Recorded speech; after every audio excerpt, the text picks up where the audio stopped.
Está con nosotros don Roberto de la Cruz, miembro fundador de este Consejo Nacional de Defensa de los Derechos Constitucionales, que no tenemos tiempo acá en nuestro estudio. Don Roberto de la Cruz, buenas noches y bienvenido. Jackie, ¿cómo está? Buenas noches. El doctor Gualberto Cusic, magistrado del Tribunal Constitucional. Doctor, qué gusto verlo. También está, pero rebosante de alegría, ¿eh? Salud también, por lo que puedo verlo, ¿eh? Así es, hermano. Buenas noches. Un gusto saludarle, doctor. Buenas noches y bienvenido.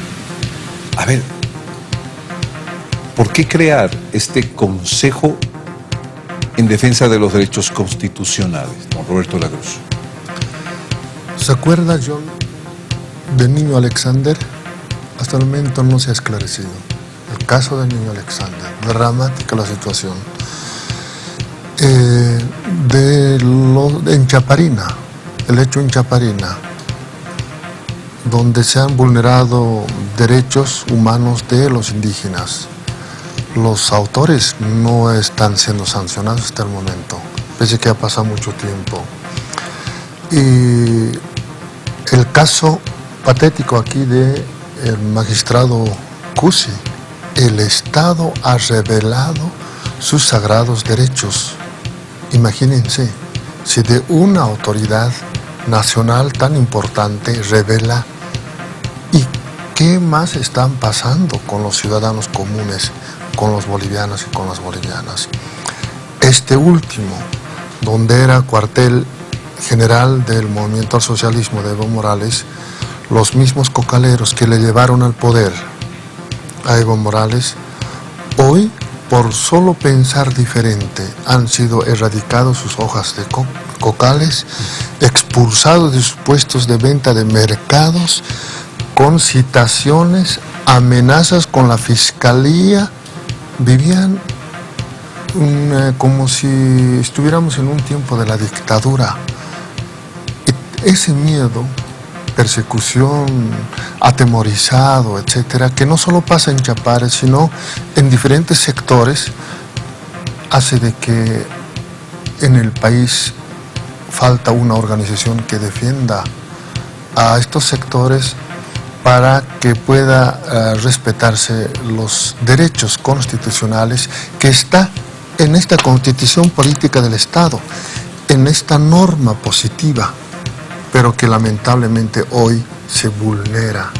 Doctor Cusi, un consejo para los vulnerables conformada por los vulnerados.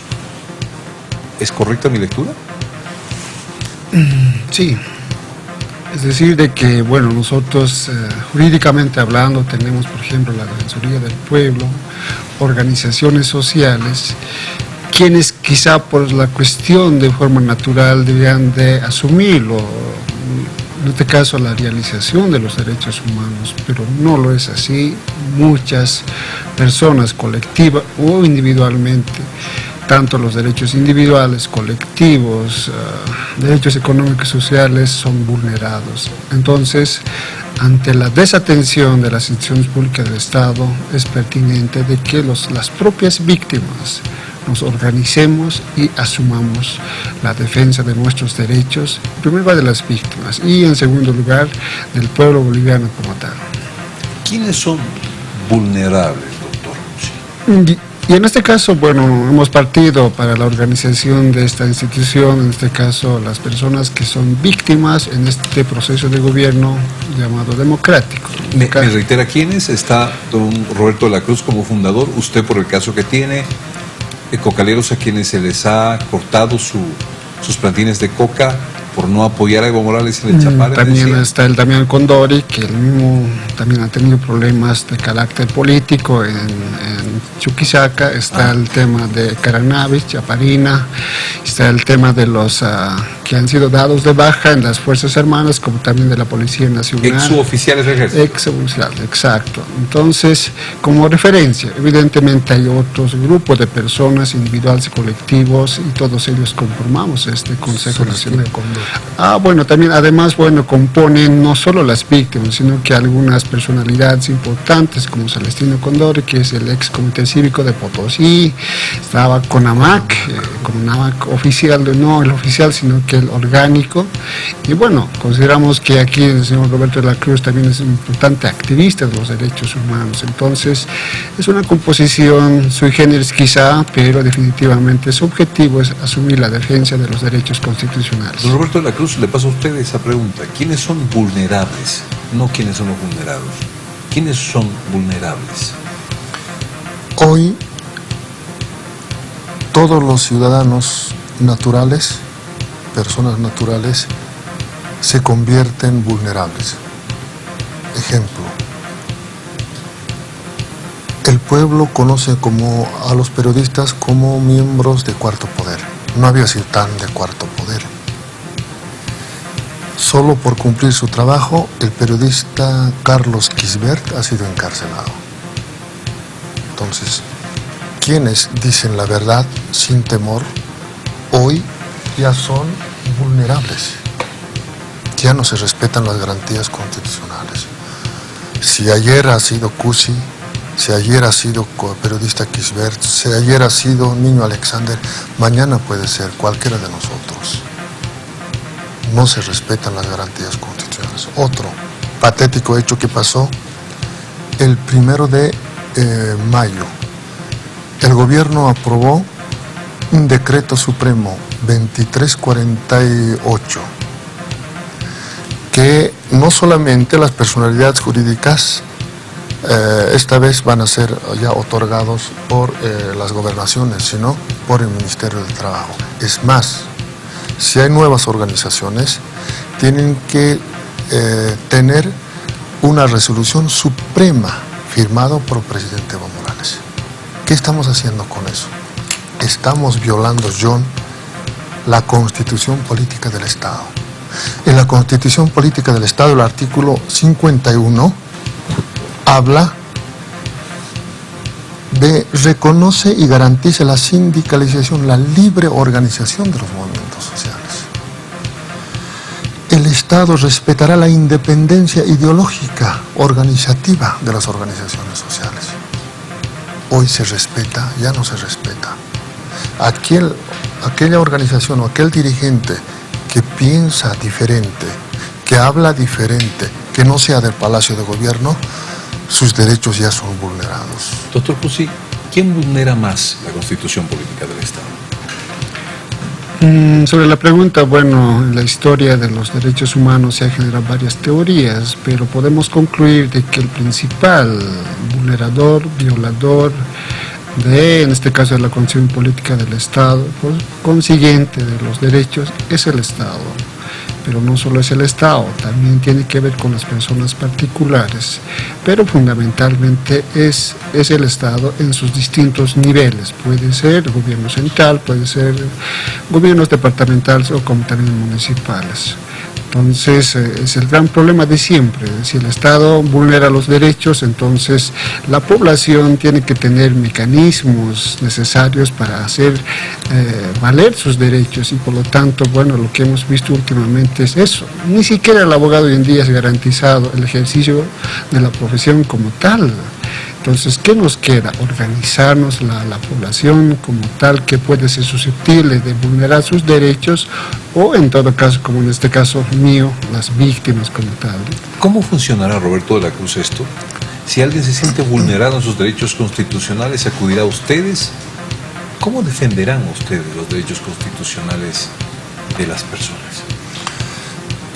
Habida cuenta que la responsabilidad y el trabajo de nuestro defensor del pueblo es limitado, si bien sus resoluciones tienen que ser cumplidas, no es acatado, peor cumplido por el Estado, por el poder. Entonces, el defensor del pueblo está limitado, no puede convocar a una movilización, mientras que esta organización sí puede convocar a una movilización en defensa de sus derechos. Por ejemplo, la idea de los cocaleros ya era fundar esta organización, pero con una marcha desde Chapare. Esa era ya la idea. Entonces nosotros hemos dicho no, todavía. entre las resoluciones, 4 puntos que se ha aprobado, era el planteamiento pero sin embargo en el debate ha permitido de que se esperara todavía acudir o empezar con una marcha, a no ser que sea la situación algo más grave, así de esa manera poder hacerse escuchar. Sigo pensando en cómo funcionará frente al estado actual de nuestra justicia, por ejemplo, doctor Cussi. El mejor mecanismo es que la población, la sociedad, el pueblo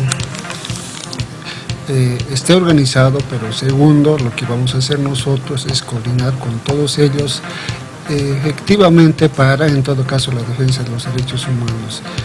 Personalmente, siendo magistrado, inclusive yo ya no creo tanto en los mecanismos judiciales o jurisdiccionales, pero vamos a hacer uso de aquello. Pero preferentemente quizá vamos a ocuparnos quizá acciones de carácter político, como decía Roberto, movilizaciones, presiones, concientizaciones, empoderamientos para que la sociedad organizada o las víctimas junto con nosotros podamos quizá defender los derechos que están en la Constitución. Sin embargo, John, se va a empezar primero a organizar un equipo multidisciplinario, profesionales, abogados, voluntarios, abogados que ya estamos tomando contacto para hacer defensa de las personas que van a ser vulnerados, violados sus derechos, garantías constitucionales. Se va a hacer una apertura en oficina nacional acá en la sede de gobierno. Entre tanto se organizan los consejos departamentales. De aquí a un mes se va a posicionar, por ejemplo, las 16 provincias en Cochabamba. Así sucesivamente, representantes va a existir en los 9 departamentos del país. La tentación, y es mi pregunta final, de hacer de esto un partido político, ¿estará ahí? No. En lo personal, no. Yo creo que no debemos engañar a la gente ni hacer un mal uso de esta posibilidad tan histórica, yo llamaría, como es la defensa de los derechos constitucionales.